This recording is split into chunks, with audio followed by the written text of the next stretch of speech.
إن الحمد لله نحمده ونستعينه ونستغفره ونعوذ بالله من شرور أنفسنا ومن سيئات أعمالنا. من يهده الله فلا مضل له ومن يضلله فلا هادي له، وأشهد أن لا إله إلا الله وحده لا شريك له، وأشهد أن محمدا عبده ورسوله أرسله بالحق بشيرا ونذيرا وداعيا إلى الله بإذنه وسراجا منيرا. أما بعد، فأعوذ بالله من الشيطان الرجيم. بسم الله الرحمن الرحيم. يا أيها الذين آمنوا اتقوا الله حق تقاته ولا تموتن إلا وأنتم مسلمون. وقال الله سبحانه وتعالى: يا أيها الناس اتقوا ربكم الذي خلقكم من نفس واحدة وخلق منها زوجها وبث منهما رجالا كثيرا ونساء واتقوا الله الذي تساءلون به والأرحام إن الله كان عليكم رقيبا. وقال رسول الله صلى الله عليه وسلم: فإن أصدق الحديث كتاب الله، وأحسن الهدي هدي محمد صلى الله عليه وسلم، وشر الأمور محدثاتها، وكل محدثة بدعة، وكل بدعة ضلالة، وكل ضلالة في النار، أو كما قال عليه الصلاة والسلام। الحمد لله, আল্লাহ সুবহানাহু ওয়া তাআলার দরবারে শুকরিয়া জ্ঞাপন করছি, যেই মহান রব্বুল আলামিনের অশেষ মেহেরবানিতে জুমার দিনে জুমার সালাতের জন্য খুতবা শোনার জন্য আগে আগে মসজিদে আসতে পেরেছি। এই জন্য বলি আলহামদুলিল্লাহ। দুরূদ ও সালাম বর্ষিত হোক মুহাম্মদ সাল্লাল্লাহু আলাইহি ওয়াসাল্লামের প্রতি। আল্লাহুম্মা সাল্লি আলা মুহাম্মদ, আল্লাহুম্মা বারিক আলা মুহাম্মদ। সম্মানিত মুসল্লান ইকরাম, আল্লাহ সুবহানাহু ওয়া তাআলা আমাদেরকে উদ্দেশ্য করে বলেছেন, ইয়া আইয়ুহাল্লাযীনা আমানু, হে ঈমানদারগণ, ইত্তাকুল্লাহ, তোমরা আল্লাহকে ভয় করো, হাক্কা তুকাতিহি, যথাযথ ভয়, যেভাবে ভয় করা উচিত, ওয়ালা তামুতুন্না ইল্লা ওয়া আনতুম মুসলিমুন, আর মুসলিম অবস্থা ছাড়া তোমরা কেউ মৃত্যুবরণ করো না। আল্লাহ সুবহানাহু ওয়া তাআলার কাছে প্রার্থনা করছি, মহান রব্বুল আলামিন যেন আমাদেরকে খাঁটি ইসলামের উপরে অটল থাকার তৌফিক দান করেন। ইসলামের উপরে অটল থাকাটাই বর্তমান সময়ে সবচেয়ে বেশি কঠিন। রাসূল সাল্লাল্লাহু আলাইহি ওয়াসাল্লাম বলেছেন, এমন এক জামানা আসবে, সকালে মানুষ মুমিন থাকবে, সন্ধ্যায় কাফের হয়ে যাবে। আবার সন্ধ্যায় কেউ মুমিন থাকবে, সকালে আবার কাফের হয়ে যাবে। ঈমান ইসলামটা টলমলে থাকবে কচু পাতার পানির মতো। যেই সময় আমরা অতিবাহিত করছি খুবই চ্যালেঞ্জিং সময়। সবচেয়ে বেশি কঠিন হলো এখন ইসলামের উপরে অটল থাকা। এমন কিছু বিশ্বাস, এমন কিছু কথা, এমন কিছু আমল যা মানুষ করলে, বললে, বিশ্বাস করলে অন্যান্য দিক থেকে সে নিজেকে মুমিন বলে দাবি করলেও প্রকৃত পক্ষে সে ইসলামের ভিতরে আর থাকে না, বের হয়ে যায়। যে সম্পর্কে বিগত কয়েক জুমা ধরে আলোচনা হচ্ছে, গুরুত্বপূর্ণ একটি বিষয় নিয়ে গত জুমায় আমাদের এখানকারই উস্তাজ আলোচনা করেছেন, তাকলিদে আবা। আপনারা যারা ছিলেন, উপস্থিত ছিলেন, শুনেছেন। যারা ছিলেন না, ইউটিউব থেকে দেখে নেবেন। খুবই গুরুত্বপূর্ণ একটি বিষয় ছিল, যেই বিষয়টি বর্তমানে সবচেয়ে বেশি মানুষ এতে জর্জরিত। বিগত কয়েকদিনের ঘটনা নিয়ে কথা না বললেই নয়। তার মধ্যে অন্যতম হলো ইরানের প্রেসিডেন্ট রাইসি মৃত্যু। কেউ বলছে হত্যাকাণ্ড, কেউ বলছে মৃত্যু। আল্লাহ সুবহানাহু ওয়া তাআলাই সবচেয়ে ভালো জানেন। তবে অভিজ্ঞতার আলোকে বলা যায়, এটি হত্যাকাণ্ড ছাড়া আর কিছুই নয়। এই হত্যাকাণ্ড নিয়ে ইয়াং জেনারেশন যারা ইসলাম অনুসরণ করে তাদের মধ্যেই দ্বিধাদ্বন্দ্ব, দুটি গ্রুপে ভাগ হয়ে গিয়েছে। কেউ ইন্না লিল্লাহ পড়ছে, কেউ আলহামদুলিল্লাহ বলছে, কেউ খুশি, কেউ বেজার। আসলে ঘটনা কি, আমাদের কি রকম মনোভাব রাখা উচিত তাদের ব্যাপারে এটির ধারণা দেওয়া দায়িত্ব মনে করি। প্রথমে শিয়া সুন্নি ইসলামের মধ্যে ব্যাপক একটি দলাদলি।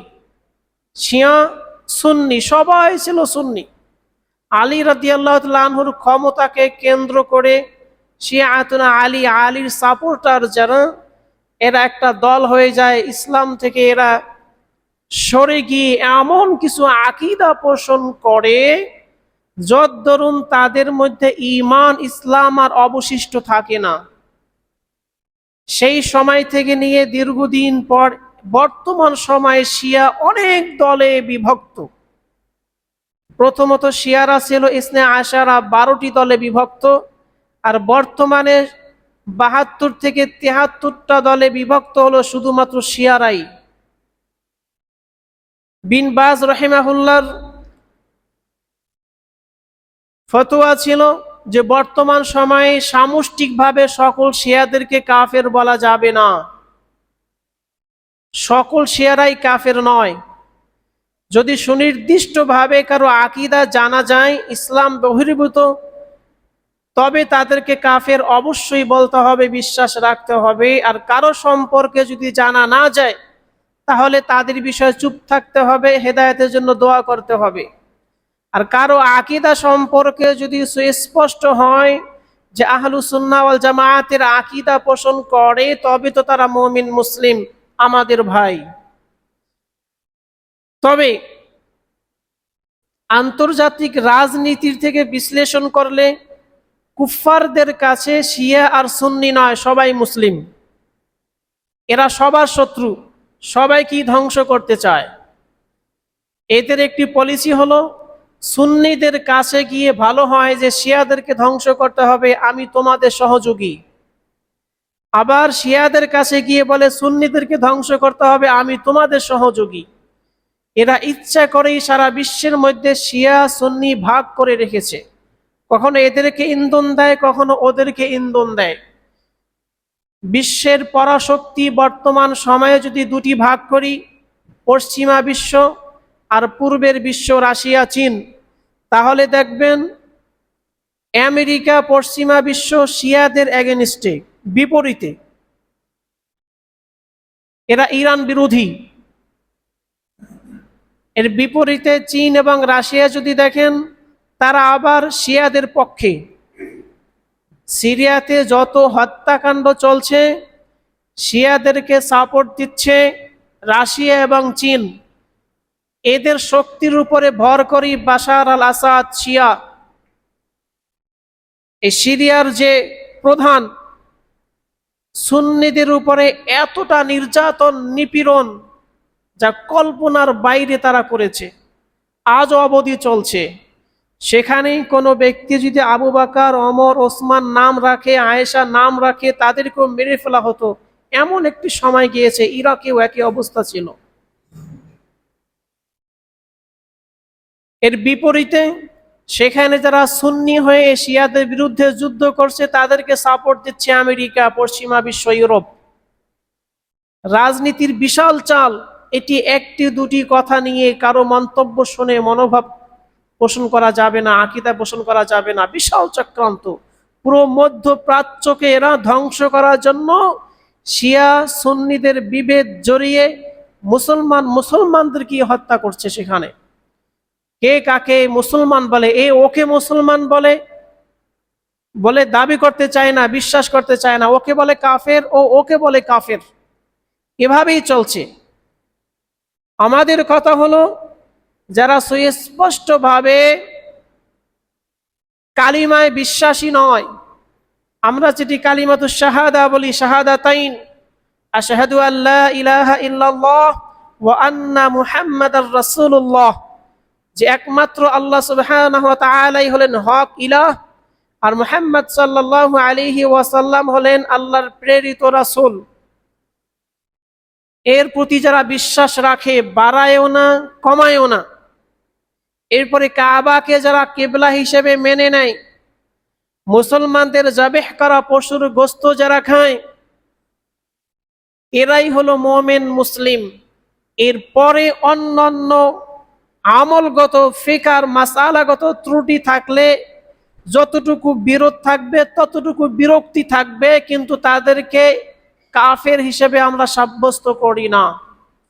কিন্তু শিয়াদের মধ্যে সবচেয়ে কট্টর যে জাতি, তারা কালিমার মধ্যে পরিবর্তন করেছে। এরা বলে লা ইলাহা ইল্লাল্লাহ আলী নবিয়ুল্লাহ। এদের বিশ্বাস জিবরাইল আমিন ভুল করে, আল্লাহ তাআলা জিবরাইলকে পাঠাইছে আলীর নিকট নবুয়ত নিয়ে, জিবরাইল ভুল করে গিয়েছে মুহাম্মদ সাল্লাল্লাহু আলাইহি ওয়াসাল্লামের কাছে। নাউজুবিল্লাহ বলেন সবাই। এরা বুঝাতে চায় আল্লাহর ইচ্ছার বাইরে জিবরাইল আমিন গিয়েছে, এটি কি সম্ভব? এই আকীদা পোষণ, প্রথম এতটুকু আকীদা রাখলেই সে কাফের। আল্লাহ যাকে ইচ্ছা তাকে নবুয়ত দান করেন, যার কাছে ইচ্ছা জিবরাইল আমিনকে দিয়ে পাঠান, কিন্তু সেখানে জিবরাইল আমিন সে ভুল করে আরেকজনের কাছে যাবে, আল্লাহ তাকে কন্ট্রোল করতে পারেন না, এতটুকু আকীদা পোষণ করাই কাফের হওয়ার জন্য। এরা হলো কট্টর শিয়া। এরপরে আরেক দল এদের থেকে একটু কঠোরতায় কম, তারা বলে না মুহাম্মদ সাল্লাল্লাহু আলাইহি সাল্লাম আল্লাহর রাসূল, তবে মুহাম্মদ সাল্লাল্লাহু আলাইহি সাল্লামের পরে সাহাবায়ে কেরামদের মধ্যে আহলুল বাইত আলী রাদিয়াল্লাহু তাআলা আনহু খেলাফতের সবচেয়ে বেশি উপযোগী হকদার। এই জন্য তারা বলে লা ইলাহা ইল্লাল্লাহ মুহাম্মাদুর রাসূলুল্লাহ আলী ওয়ালিউল্লাহ। তাদের কালিমা আবার তিনটা অংশ। আল্লাহ হলেন ইলাহ, মুহাম্মদ সাল্লাল্লাহু আলাইহি সাল্লাম রাসূল, আর আলী হলো আল্লাহর ওলি। এটি তারা কালিমার ভিতরে বর্ধিত অংশ তারা বাড়িয়ে নিয়েছে। এরপরে এর সাথে সংযোজন করে আরো এক দল তারা বানিয়ে নেয়, শুধু এতটুকু যথেষ্ট নয়, লা ইলাহা ইল্লাল্লাহ মুহাম্মদ রাসূলুল্লাহ আলী ওয়ালিউল্লাহ আবু বকর ওমর ওসমান আয়েশা লানাতুল্লাহ নাউজুবিল্লাহি মিন যালিক। শুধুমাত্র স্বীকৃতি দিলেই হবে না, আলী রাদিয়াল্লাহু তাআলা আনহুর প্রতি যারা অবিচার করেছে তাদের কথা অনুযায়ী সাহাবায়ে কেরামদের মধ্যে সবচেয়ে বড় তিনজন আবু বকর ওমর ওসমান, এরা হলো মুনাফিক নাউজুবিল্লাহ। এরা আলীকে দূরে রেখে সরিয়ে রেখে এরা খেলাফতের দায়িত্ব নিয়েছে। এরা হলো মুনাফিক, এরা হলো কাফের।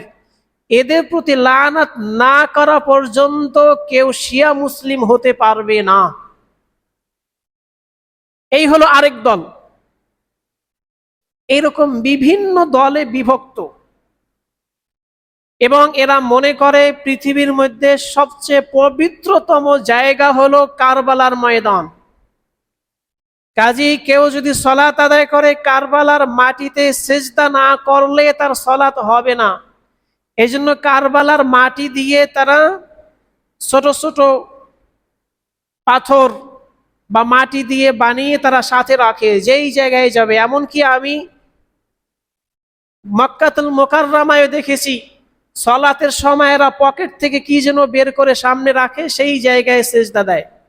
আমি তখন বুঝতাম না, পরবর্তীতে খবর নিয়ে দেখি, বিশ্লেষণ করে দেখি, ইউনিভার্সিটিতে আমাদের একটা সেমিস্টারের সাবজেক্ট ছিল শিয়াইজম।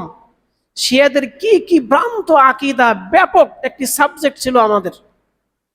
তখন আমার মনে পড়লো বিষয়টা কি, যে তারা পকেটে সেই কারবালার ময়দানের মাটি পাথর রাখে, সলাৎ যে কোনো জায়গায় পড়ুক না কেন সিজদাটা কপালটা লাগাতে হবে সেই মাটিতে, এছাড়া তাদের সলাৎ হবে না। এরকম বিভিন্ন ধরনের ভ্রান্ত আকীদা তাদের মধ্যে রয়েছে। কিন্তু কথা হলো এই আকীদা সবার মধ্যে নয়।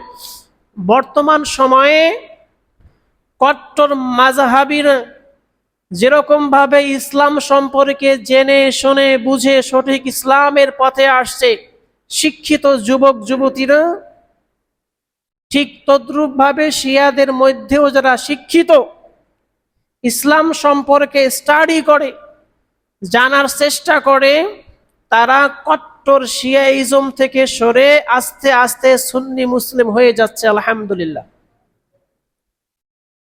অনেকের মন্তব্য হলো এই প্রেসিডেন্ট রাইসি এর হাতে সব সময় যে কোরআনটি থাকতো এটি হলো 30 পারার কোরআন। আপনারা দেখেছেন কিনা? তার কাছে কিন্তু সবসময় একটি কোরআন থাকে। শিয়াদের আরেকটি ভ্রান্ত আকীদা, কোরআন হলো 90 পারা, এই 30 পারা হলো জাহিরি, আর 60 পারা হলো আবু বকর রাদিয়াল্লাহু তাআলা আনহু যখন কোরআন সংকলন করেছেন, এর পরবর্তীতে ওমর, পরবর্তীতে ওসমান, এরা ওগুলোকে বাদ দিয়েছে। এই 30 পারা রাখছে, বাকিগুলোকে বাদ দিয়েছে।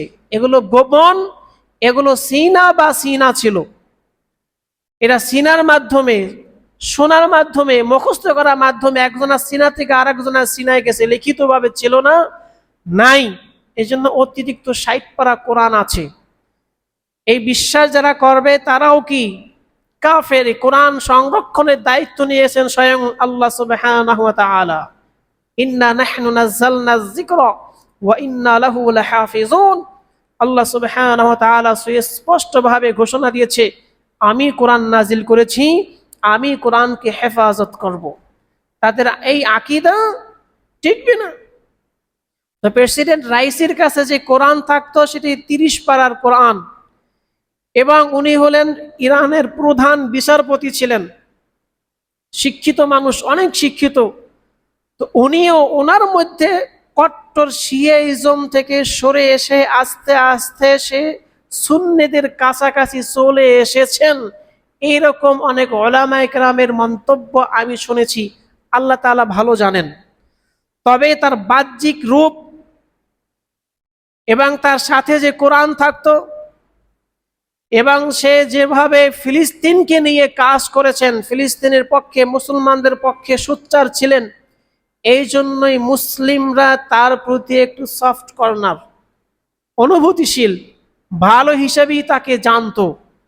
তবে সুস্পষ্টভাবে তার থেকে যদি এমন কোনো আকীদা প্রকাশ পায় যে কাফের হওয়ার জন্য যথেষ্ট, তবে তার জন্য কোনো রকমের সম্প্রীতি রাখা যাবে না। আর যদি এরকম প্রকাশ না পায়, আল্লাহ তাআলা যেন তাকে ক্ষমা করে দেন, এটি আমরা তার জন্য বলতেই পারি, অনিশ্চিত, অজানা এই হিসেবে। আর যদি তাও সতর্ক থাকতে হয়, চুপ থাকতে হবে। বর্তমান সময়ে দেখা যায় এদের পক্ষে কথা বলেছে বা ইন্না লিল্লাহ বলেছে বা এদের জন্য দোয়া করেছে আমাদের কিছু কিছু ভাই, তাদের কেউ শিয়া হিসেবে সাব্যস্ত করছে। নাউযুবিল্লাহি মিন যালিক। খুবই কঠিন বিষয় যে প্রেসিডেন্ট রাইসির পক্ষে তারা পোস্ট করেছে, এজন্য তারাও কি হয়ে গিয়েছে, শিয়া হয়ে গিয়েছে। এমনকি আফগানিস্তানের বর্তমান ক্ষমতায় তালেবান সরকার, এর প্রশাসনে যারা দায়িত্বে রয়েছে, সেই প্রেসিডেন্ট রাইসির কাফনের কাছে গিয়ে দোয়া করেছে। আমাদের অনেক ভাইরা বলেছে যে তালেবানও শিয়া, এই দেখো তার প্রমাণ, শিয়া প্রেসিডেন্টের কাছে গিয়ে দোয়া করেছে। না, এতটুকু একটি দলকে একটা আকীদায় ফেলার জন্য যথেষ্ট নয়। যদি তারা সেই আকীদা পোষণ না করে, আমি যদি তাদেরকে সেই হিসেবে সাব্যস্ত করি, তবে সেই হুকুমটি আমার উপরে ফিরে আসবে। এটি হলো শরীয়তের হুকুম। এজন্য অন্য কাউকে কাফের বলার আগে 100 বার ভাবতে হবে, শিওর হতে হবে, এর আগ পর্যন্ত বলা যাবে না, চুপ থাকতে হবে। আরেকটি বিষয় না বললেই নয়, তালেবানরা কি করেছে, তারা কি আমাদের জন্য রোল মডেল, তারা কি অনুসরণীয়? প্রথমেই জানতে হবে তারা নবী নয়, তারা সাহাবায়ে কেরাম নন, তারা হলো বর্তমান সময়ের মানুষ। কাজেই তারা ভুল করতে পারে, তাদের দ্বারা ভুল হতে পারে। যতটুকু ভুল হবে ততটুকু বিরক্তি থাকবে। তবে আপনারা আমার মনে রাখতে হবে, বর্তমান সময়ে কুফফার শক্তির বিরুদ্ধে রুখে দাঁড়ানোর জন্য তারা হলো রোল মডেল। বর্তমান সময়ে, বর্তমান প্রেক্ষাপটে, নতুবা ব্রিটিশরা সারা বিশ্ব শাসন করেছে, আফগানিদেরকে শাসন করতে পারে নাই। মঙ্গোলিয়ানরা মুসলমানদেরকে কচুকাটা করেছে, আফগানে ঢুকে টিকতে পারে নাই। সোভিয়েত ইউনিয়ন সব কন্ট্রোল করেছে, আফগানে টিকতে পারে নাই। আমেরিকা সারা বিশ্ব কন্ট্রোল করে, আফগানে টিকতে পারে নাই।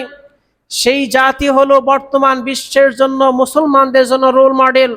কিভাবে ঘুরে দাঁড়াতে হয়, কিভাবে গোলামির জিনজির না পড়ে তাদের বিরুদ্ধে রুখে দাঁড়ানো যায়, এই জন্য তারা অবশ্যই বর্তমানে এক রোল মডেল হিসেবে তারা দাঁড়িয়েছে।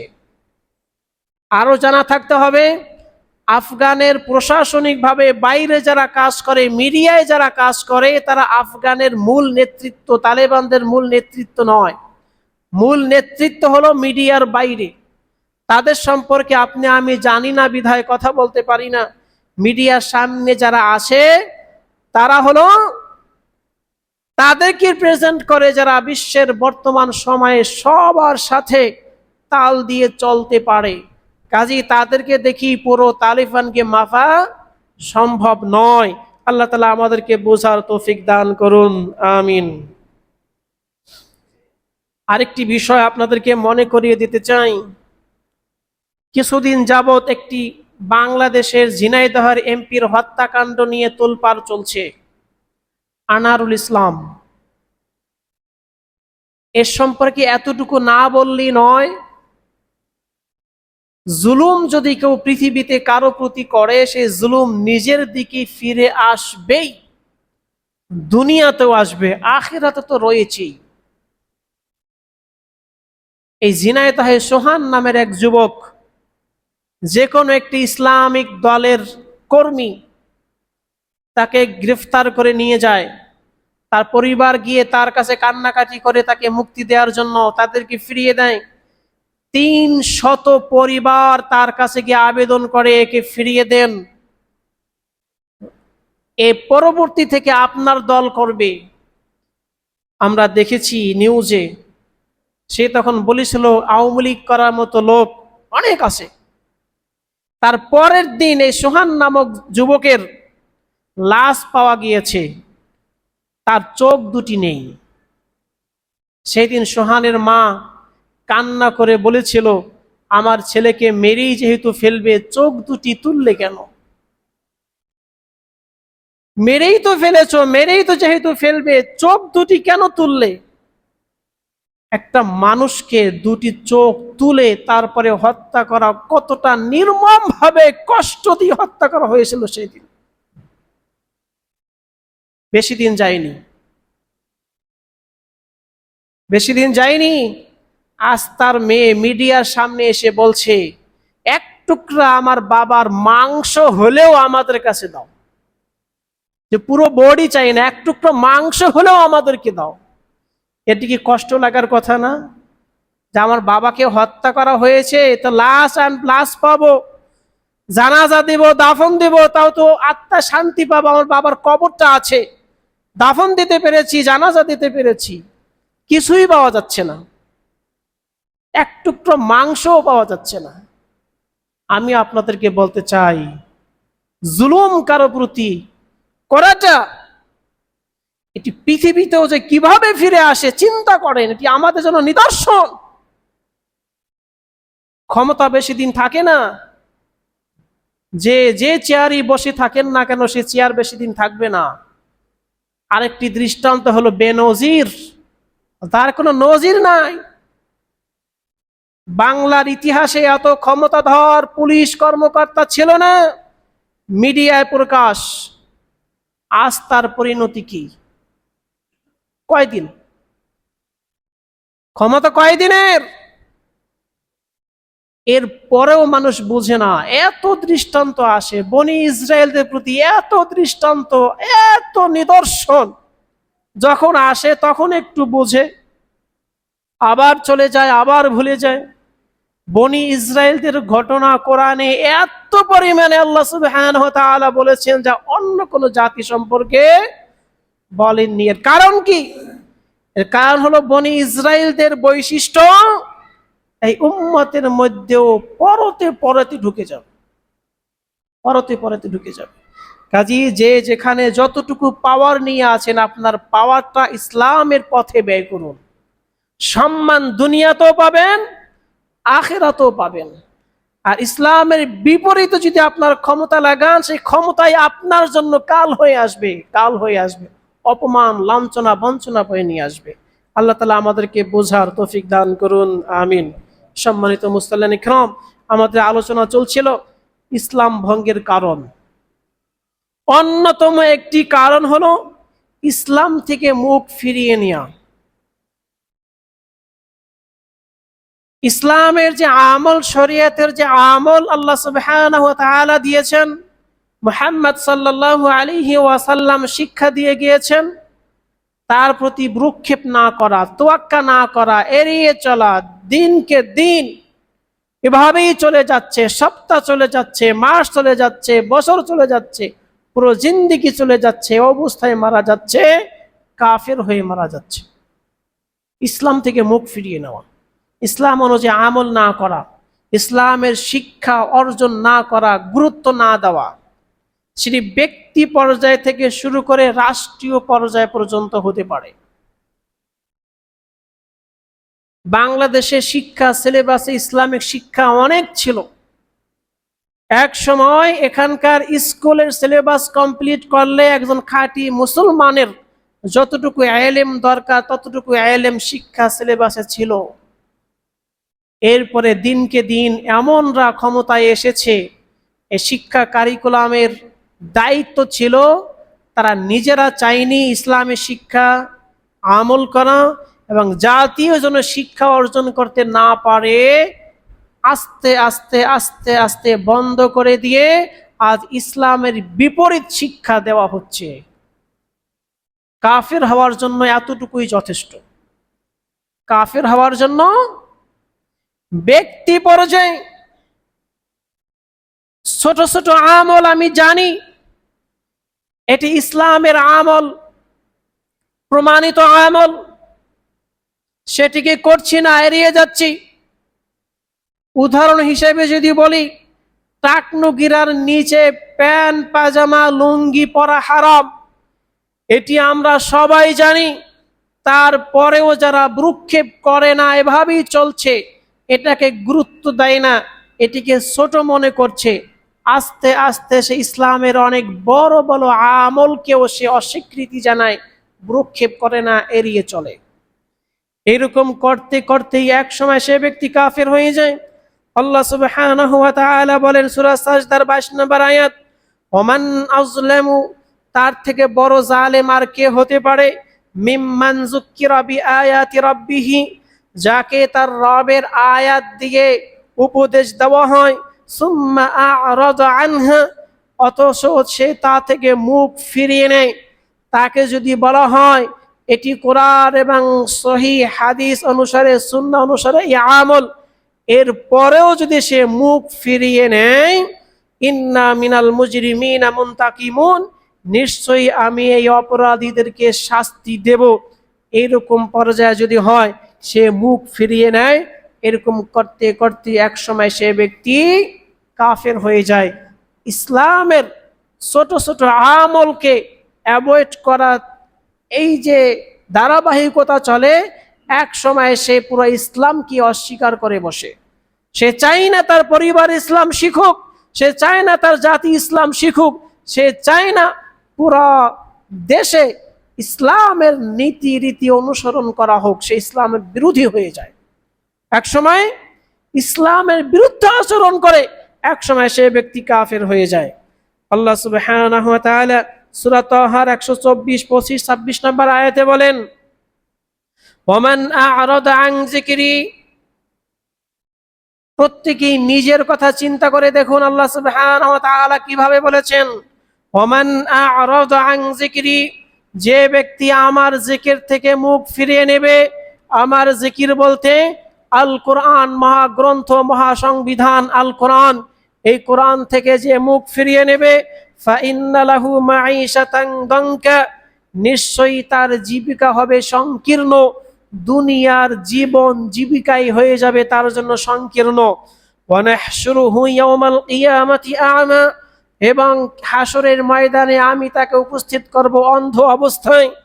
ক্বালা রব্বি লিমা হাসারতানি আ'মা, সেদিন সে যে ব্যক্তি বলবে, হে আমার রব, আমাকে কেন অন্ধ করে উপস্থিত করা হলো?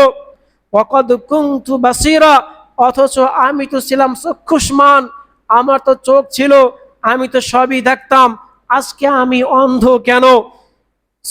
আল্লাহ সুবহানাহু ওয়া তাআলা বলবেন, ক্বালা রাব্বি লিমা হাশারতানি আ'মা ওয়া ক্বাদ কুনতু বাসীরা ক্বালা কাযালিকা আতাতকা আয়াতুনা, যেভাবেই তোমার কাছে আমাদের আয়াত এসেছিল, ফানাসিতাহা, তুমি তা ভুলে গিয়েছিলে, ওয়া কাযালিকাল ইয়াউমা তুনসা, ঠিক তেমনি আজকে তোমাদেরকেও ভুলে যাওয়া হলো, তোমাকেও আমি ভুলে গেলাম, তুমি তো অন্ধ, তোমার প্রতি আমার কোনো ভ্রুক্ষেপ নেই। এই যদি হয় কোনো ব্যক্তির সাথে আল্লাহ সুবহানাহু ওয়া তাআলা সম্পর্ক, কিয়ামতের ময়দানে তার থেকে দুর্ভাগা আর কে হতে পারে?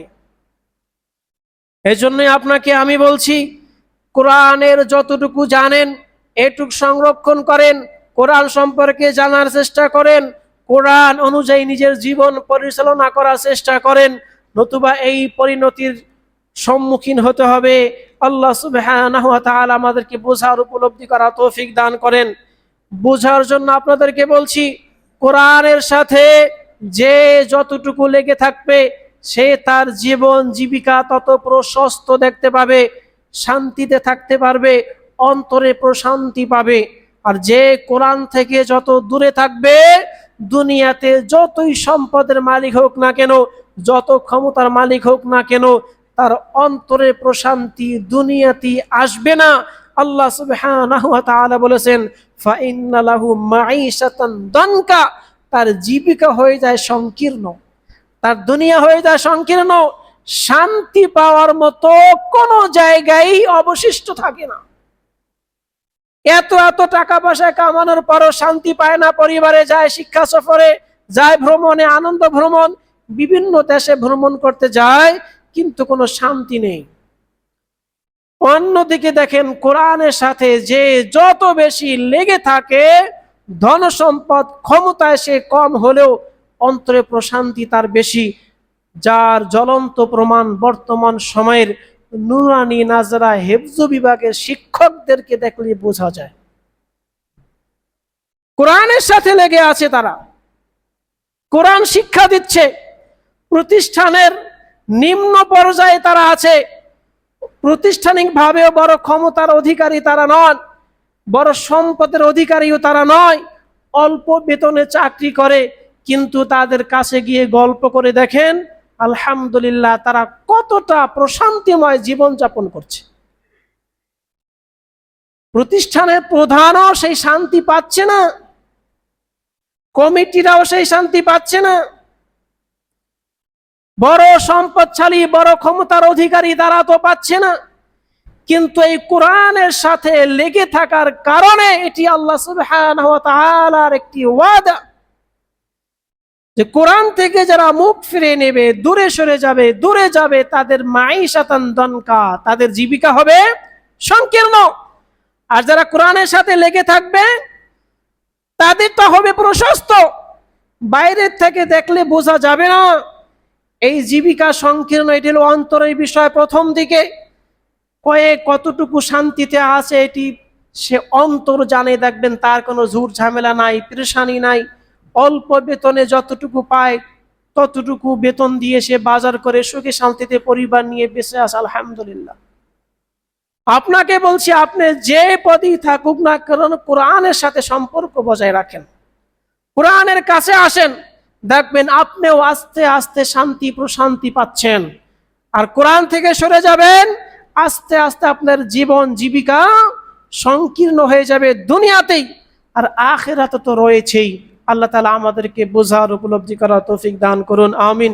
এই জন্য আপনাদেরকে নসিহাত করছি, দৈনিক অন্ততপক্ষে একটি সময় কোরআন নিয়ে খুলে পড়ুন, বুঝুন, আমল করুন। আল্লাহ আমাদের তৌফিক দান করুন, আমিন। আলহামদুলিল্লাহি রাব্বিল আলামিন, আসসালাতু ওয়াসসালামু আলা রাসূলিন নবিয়্যিল কারীম, আম্মা বা'দ।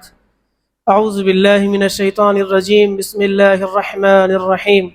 ইন্নাল্লাহা ওয়া মালাইকাতাহু ইউসাল্লুনা আলান নবী ইয়া আইয়ুহাল্লাযীনা আমানু সাল্লু আলাইহি ওয়া সাল্লিমু তাসলিমা আল্লাহুম্মা সাল্লি আলা মুহাম্মাদ ওয়া আলা আলি মুহাম্মাদ কামা সাল্লাইতা আলা ইব্রাহিম ওয়া আলা আলি ইব্রাহিম ইন্নাকা হামিদুম মাজিদ اللهم بارك على محمد وعلى آل محمد كما باركت على إبراهيم وعلى آل إبراهيم إنك حميد مجيد সম্মানিত মুসল্লিয়ান ইকরাম, যে সম্পর্কে আলোচনা চলছে বিষয়গুলো নিয়ে নিজেরাও স্টাডি করুন, নিজেরাও বোঝার চেষ্টা করুন। এখানে আমরা শুধুমাত্র স্বল্প আকারে টাচ দিয়ে যাচ্ছি আপনাদেরকে, যেই বিষয়গুলোর সাথে যেন কোনোভাবে আমরা সম্পৃক্ত না হই, যেই বিশ্বাস, যেই কথা, যেই কাজ করলে মানুষ কাফের হয়ে যায়। সবশেষে হাদিসটি বেশি ভাবায়, সকালবেলা মোমেন, সন্ধ্যাবেলা কাফের। কেউ সন্ধ্যায় মোমেন, সকালবেলা কাফের।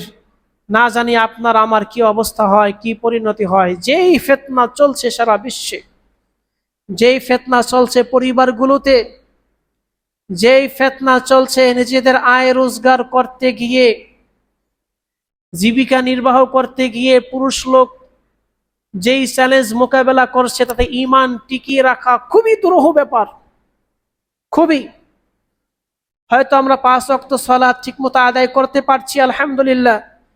রমজান মাস আসলে সিয়াম রাখতে পারছি, যাকাত দিতে কয়জন মানুষ সঠিকভাবে পারছে? হজ হয়তো বা অনেকে করছে যেভাবে হজ করা উচিত। লক্ষ লক্ষ হাজী সাহেবরা যাচ্ছে আজ কাবার তাওয়াফ করার জন্য, কিন্তু কয়জন ব্যক্তি হজ কবুল হওয়ার জন্য যে শর্তগুলো রয়েছে সেগুলো পূরণ করছে? এবং হজের তাৎপর্য কয়জন ব্যক্তি জানছে? অনেক মানুষ তো এমন যে এটিকে একটি সফর হিসেবে, বিলাসী সফর হিসেবেই মেনে নেয়। যখন প্লেনে যাব এয়ার কন্ডিশন, হোটেলে থাকবো এয়ার কন্ডিশন, এমনকি কাবা ঘরে তওয়াফ চত্বরে যদি না যায়, মসজিদ থেকে যদি করে সেখানেও এয়ার কন্ডিশন, সাফা মারওয়া সাই সেখানেও এয়ার কন্ডিশন, মিনা সেখানেও এয়ার কন্ডিশন, আরাফা সেখানেও air condition, Muzdalifah air condition এখনো হয় নাই, অল্প একটু সময় সেখানে থাকতে হয়। কিন্তু বাসে যারা আসে, সুযোগ যারা পায়, বাসের ভিতরেই থাকে, সেখানেও এয়ার কন্ডিশন। কাজে শান্তির শেষ নাই। জিহাদের পরে সবচেয়ে কষ্টের ইবাদত হলো হজ। এখন শান্তি দিতে দিতে এমন পর্যায়ে গেছে কিছু মানুষ এটাকে আর কষ্টের ইবাদত মনে করছে না। এটি দোষণীয় নয়, তারপরেও সঠিকভাবে শর্ত পূরণ করে কেউ হজ করতে পারলে হজ কবুল হবে।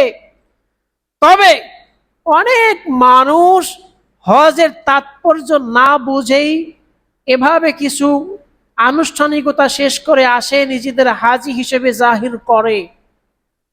এদের হজ কবুল হলো কিনা আল্লাহ ভালো জানেন। এর মধ্যেই কিন্তু ইসলাম সীমাবদ্ধ নয়। বর্তমান সময়ে সবচেয়ে বড় চ্যালেঞ্জিং অবস্থা হচ্ছে কাকে আমি শত্রু মনে করি, কাকে আমি বন্ধু মনে করি, এবং আমি জীবিকা নির্বাহ করতে গিয়ে কতটুকু হালাল কতটুকু হারাম আমি তারতম্য করতে পারছি। এই জায়গায় যদি হালাল আর হারাম তারতম্য করতে না পারি, এটি ভোগ করে যদি ইবাদত করি, কোনো ইবাদতই আল্লাহ তাআলা কবুল করবেন না। এরপরে বিভিন্ন রকমের ফিতনা এসে আমাদের আকীদাগুলোকে নষ্ট করে দিচ্ছে, আকীদাগুলোকে নষ্ট করে দিচ্ছে, আমলগুলোকে নষ্ট করে দিচ্ছে। এমনকি আমাদের আচার ব্যবহার মুসলিমদের সাথে যেভাবে হওয়া উচিত ছিল, আর আমাদের আচরণ দেখলে মনে হয় যেন বর্বর। একজন সিঙ্গার ইউরোপের ইসলাম গ্রহণ করার পরে তিনি বললেন যে আমি এই মুসলিমদেরকে দেখে যদি ইসলাম গ্রহণ করতাম বা জন্ম থেকে যদি মুসলিম থাকতাম, হয়তোবা ইসলামের যে দৌলত আমি এখন পেয়েছি সেটি আমার কপালে জুটতো না। কিন্তু আমি অমুসলিম পরিবারে জন্ম নিয়ে পাপের রাজ্যে থেকেছি, এরপরে আমি কোরআন স্টাডি করেছি, কোরআন থেকে আমি ইসলাম শিক্ষা গ্রহণ করেছি, এখন দেখি আমি অরিজিনাল ইসলাম পেয়েছি। এখন দেখি আমি কোরআনের শিক্ষার সাথে বর্তমান মুসলিমদের অধিকাংশ চিন্তা চেতনা আমল আচার ব্যবহার মেলে না। কাজে আমাদের সতর্ক থাকতে হবে, তাহজিব তামাদ্দুন, আমার কথা আমার আচরণ কিরকম হওয়া উচিত, সেই জায়গায় আমরা সবাই ফেইলর, আমরা সবাই। আল্লাহ তাআলা আমাদেরকে বুঝ দান করুন। আল্লাহ তাআলা আমাদেরকে ইসলামের সঠিক যেই আচার আচরণ হওয়ার কথা, যেরকম একজন মুমিনের প্রতি যেরকম ধারণা রাখা দরকার, যেরকম ব্যবহার করা দরকার, সেভাবে ব্যবহার করা তৌফিক দান করেন। রব্বানা আতিনা ফিদ দুনিয়া হাসানা ওয়া ফিল আখিরাতি হাসানা ওয়া কিনা আযাবান নার।